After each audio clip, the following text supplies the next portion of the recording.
The reason why we, as the women of the African diaspora, have so much pain and shame and anger surrounding our hair as adults is because the earliest ritual that we were introduced to caring for our hair in its natural state is almost always associated with pain and shame and anger.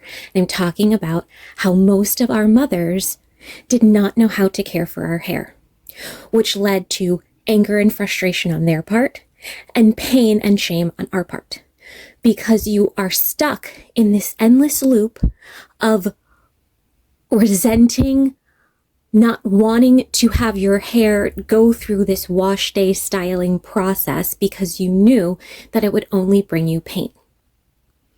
And I think that in a world where everyone and every SJW wants to bring up epigenetic trauma, we're not looking at the recent traumas that we are all still collectively sharing as women, and specifically as women of African descent. And I bring up the SJW part of it all, the wokeism of it all, because right now you have a lot of these holdover, luxury belief, liberal feminist,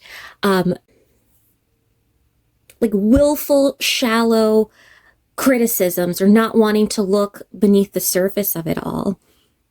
They will say, it doesn't matter how we want to style our hair or what this woman says about our hair on the internet. We're all for empowering women to say and do whatever they want, but women doing whatever they want has consequences, and it usually has consequences directly for other women who are also very vulnerable. So yes, we do have every right to critique and criticize what other women say and do, especially as the African diaspora of women, because we are so vulnerable globally.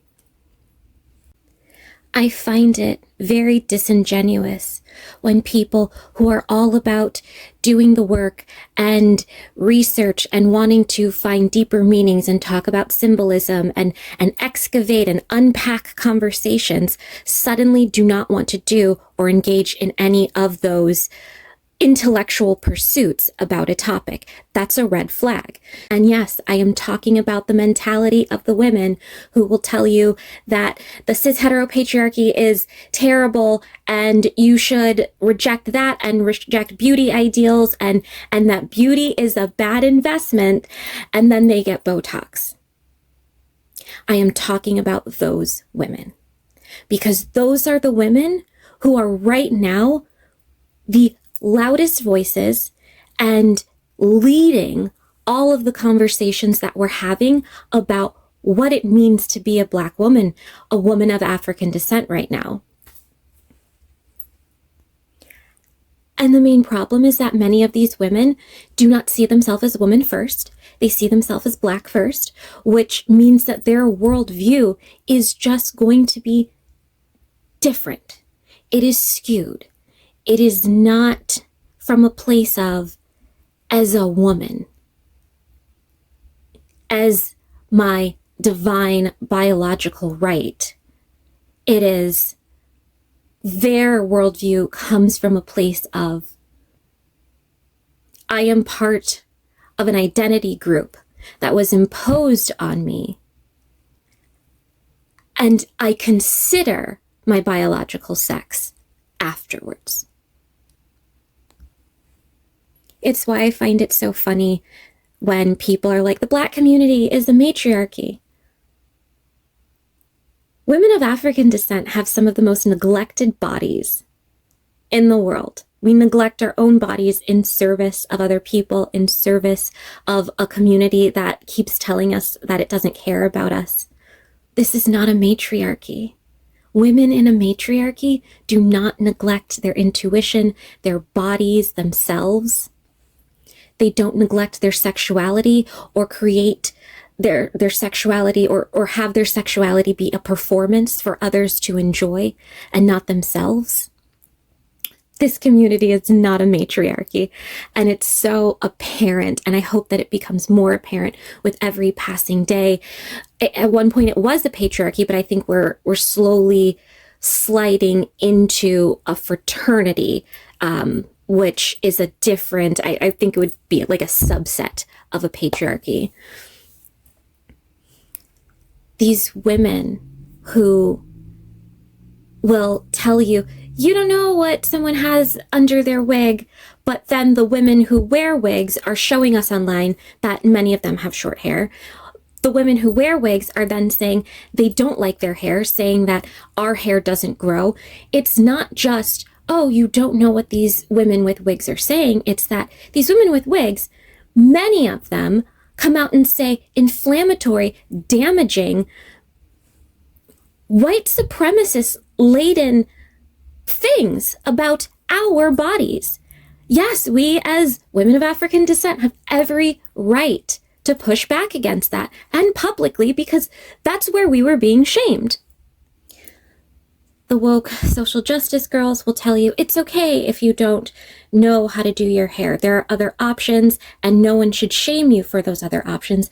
This isn't about shame. This is about acknowledging that we have one of the most unique features in the entire world, and we have no idea how to care for it. That doesn't bother you? That doesn't make you question things? That after a decade of us trying to figure this out, so many women still feel lost and frustrated and angry and abandoned? You don't want to unpack that at all. You just want to gloss over it with more adornment. That is not coming from a place of a woman who wants to heal, who happens to be of African descent. That is coming from a place of a Black woman who just wants to gloss over things and just keep it moving, which is what our mothers did in the 90s. I don't want to deal with this. I'm just going to perm her hair and keep it moving because I don't know how to do my hair, and I feel so overwhelmed. And also I'm dealing with all of this trauma from when I was a little girl and my mother, we have to stop this somewhere. I am still seeing videos of little Black girls crying in stylish chairs and with their mom doing their hair, and their hair is not being done in sections. People are just raking through it. Enough. It's crazy. It's literal insanity what is happening, but no one wants to address it. We just want to keep moving on to the next thing, and we don't really care because it's affecting the women, and we don't care because it's affecting the women. We don't care that it's affecting the women because it's a patriarchy. All of this goes back to you as a woman of African descent starting to internalize that. Doesn't matter, I'll continue to say woman of African descent. I will continue to really push that language, but it doesn't really matter if you say, oh, I'm a Black woman. It's about how you internally see yourself. You have every right to reclaim your biological femaleness, to care for yourself in your womanhood, in your femininity. You're absolutely allowed to be soft and to seek comfort in the places you live, in your romantic relationships, in your interpersonal relationships, in your job, in how you create income. And I'm seeing for so many women, especially for us, healing the trauma that you have with your hair, healing the relationship that you have with your hair changes everything, because there is so much focus on our hair. But once it's not this extra weight on your shoulders, oh my gosh, the feeling of me being able to say it's just hair and actually mean it is just, it is freeing in this way that I want as many of you as possible. I want as many of you as possible to experience the freedom of being able to say it's just hair and genuinely mean it. Not mean it because you just want people to stop criticizing us, which I totally understand. I understand the defenses. I understand why we get so defensive, but after a certain point, enough is enough. It is just hair. And I want to show you that. I want to show you that caring for your naturally curly, coily hair is simple, is easy, it's enjoyable.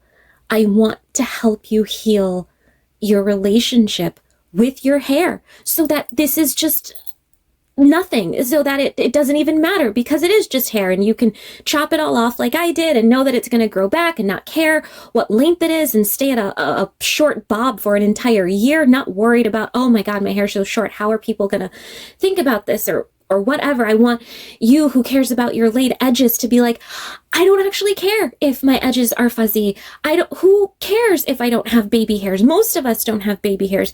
Listen, that the baby hair, it is some of the most anti-Black beauty standards that has come out in the past few years. And the fact that we don't see it, the fact that there are women online tattooing, cutting and perming the perimeter of their hair, doing all of this stuff. We don't have to do this. It's so much. You are putting wigs on your hair that were invented for stage and screen and wondering why they don't look good when you leave them on for a month, 2 months. I've been watching videos to start doing like commentary videos, and the amount of women out there leaving these wigs and weaves in for months at a time and barely washing their hair, if that's trauma. Not wanting to wash your body is a sign of trauma. And the social justice woke girls understand that when we're talking about sexual assault, abuse, other things. But when it comes to us, suddenly they are not applying the framework of how do abused women react to a situation. Suddenly it becomes something else, and they can't apply these things because that would mean they'd have to look at themselves and the ideologies that they have decided to believe in and preach for the past 10 to 15 years. And it is very hard to look in the mirror and say, I was actually wrong for that belief. I know that because I've done this work. I know that because I have looked at myself in the mirror and said, you know what? The things I believed when I was really fresh out of college, in college, a liberal feminist, some of them were straight up wrong and detrimental to not only my health, but the health of other women. And we're not using, and it's very hard to do that. Even with how much I've helped my own mother grow out her natural hair and develop a much better relationship with it, I don't think she has ever, or likely will ever, just sit with the fact that, wow, this could have been so much easier. And that's my fault. She's not going to do that. Most of our parents aren't going to do that. Most of our grandparents aren't going to do that. And that's just, I don't even know if that's like a Black people thing. I think it's just like a generational thing. If you come from cultures like, Asian people online talk about that top-down hierarchical, don't sass me, you're the child, I'm the adult kind of culture. You're going to, if you're waiting for an apology, you might be waiting forever. And part of the healing is understanding that. Part of the healing is like, you know what? I look back, yeah, there was a lot of pain and anguish centered around what my hair looked like, the rituals of caring for my body and my hair. And I've carried those over into adulthood. And now I have a moment to really just sit down and think about everything and heal. I have the time to sit down and journal and heal, to talk to somebody who understands and heal. And there's a lot of information. There are a lot of things to learn and unlearn. But on the other side of it is true freedom. You can absolutely release that pain and shame and anger surrounding your natural hair. You can heal and move on because you have much, much bigger and better things to do than carry around someone else's wounds and someone else's viewpoints and worldview. And that's what we're doing. That's what we're doing every time we as Black women say, I'm Black first and a woman second. What is Black? It is something that some Portuguese dude in like 1601 came up with. Am I a daughter of Africa and the African diaspora? Am I a woman of African descent? Yes, but I am a woman. And once you reclaim that, everything else falls into place. Keep watching, keep listening. I'll get a new video out soon. Thanks.